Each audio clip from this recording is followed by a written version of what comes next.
So, ito yung bagong booklet natin. So, mapapansin natin dito sa harapan, nandito yung shirt printing. So, nandito na rin kung mapapansin nyo, yung mga size ng mga print.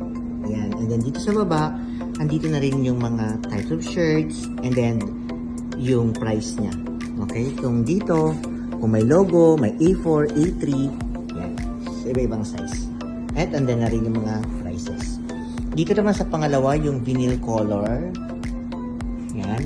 Yung pwedeng i-match sa mga colors ng vinyl natin. Dito is yung next special vinyl. Dito yung mga premium cotton natin, and then yung mga polos, CBC natin, and then yung giveaways.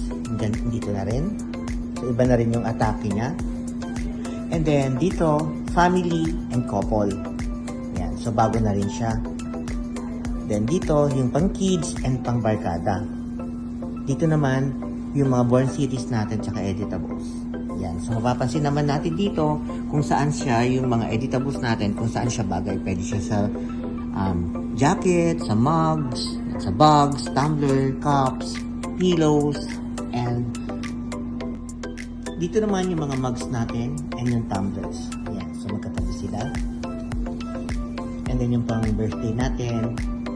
And then, dito naman yung mga events, invitations, and souvenirs. Ayan. So, dito, caricature. Katabi niya naman yung mga photo frames. So, hindi na kayo mahihirapan dito. Andito na rin yung fonts. Andito na rin yung backgrounds. And sa baba, yung delivery natin. Delivery options.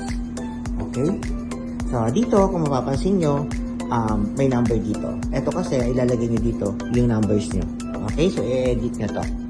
Yan. So, same with ito, ilalagay na rin yung mga photos nyo dito ng stores. Okay? So, yan siya. So, yun yung bago nating flipbook. And paki-update na lang guys. Thank you.